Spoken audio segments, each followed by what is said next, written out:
বসে কি করব? চলে যাই, খিদাও লেগে গেছে, যাই বাসার দিক যাই। তাই তো ভালো থেকো।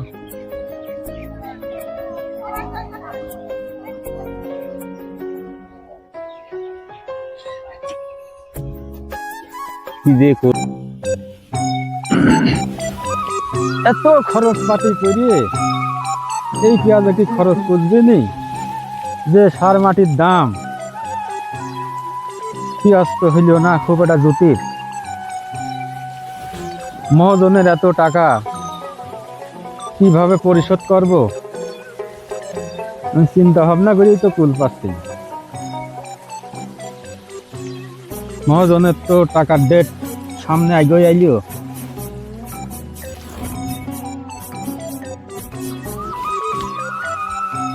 যে পেঁয়াজ হয়েছে তাতে মহাজনের টাকা দেওয়াই তো আমার খুব দুষ্কার হয়ে যাচ্ছে। এই পেঁয়াজ বেচে আবার তারপরে সংসার ম্যানেজ করার দরকার।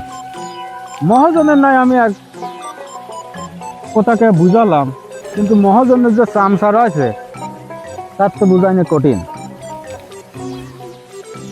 বাঁশ যেমন তেমন, তার থেকে কুঞ্চি এখন শক্ত হচ্ছে বেশি। এত সার দিলাম পেঁয়াজে জুত হইল না। পেঁয়াজ এমন হইলে কি করছি? সার মাটির জোর বল কি নিয়ে গেছে।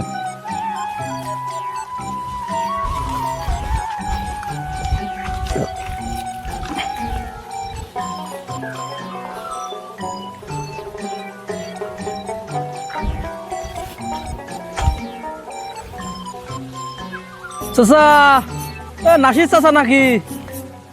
হয় গো বাবু রে। চাচা, তোমার সাথে একটু কথা ছিল, খুব গুরুত্বপূর্ণ কথা। কি কথা?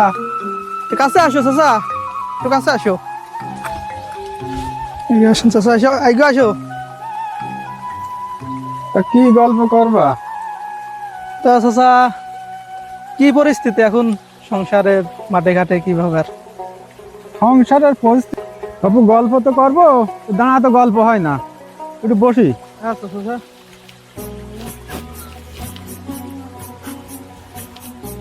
তা চাচা, সংসারের কি পরিস্থিতি? সংসারের বাপুরে পরিস্থিতি তো এখন সংসার চালাই নিয়ে খুব কঠিন হয়ে যাচ্ছে। তাহলে কি মাঠের আবাদ কিরকম হয়েছে? আবার ছাড় মাটির যে পরিস্থিতি তাতে তো খেত গাতি জন্মাইনে খুব কঠিন হচ্ছে। যে সার মাটির দাম বাড়েছে তাতে ক্ষেতের দাম তো কম। চাচা, একটা কথা বলতে চাচ্ছিলাম। কি কথা গো বলো। সওয়ালের তো লেখাপড়া শেষ, আমরা তো দুইজন একসঙ্গেই লেখাপড়া করেছিলাম। আমারও তো শেষ হয়ে গেছে, আপনার ছেলেরও তো শেষ। তো কেমন কি চাকরি বাকরি কি কোনো ব্যবস্থা হয়েছে? চাকরি বাকরি তো খোঁজা আছে, চাকরি বাকরির কথা তো চলতেছে। ছেলের বিয়ে থা দেবেন না? বিয়ে টিয়া খাওয়া তো এই পরিবেশে তো চাকরি বাকরি না বিয়ে থাওয়ার ভিতরে যাওয়াও তো খুব কঠিন হচ্ছে। সংসার তো চালাতে হবে, বিয়ে নয় দিলাম। যে আপনার সওয়ালের যে চাচা, একটা কথা ছিল। কি কথা গো? চাচা, একটা কথা ছিল, কিভাবে যে বলি। কি কথা গো বলো তো।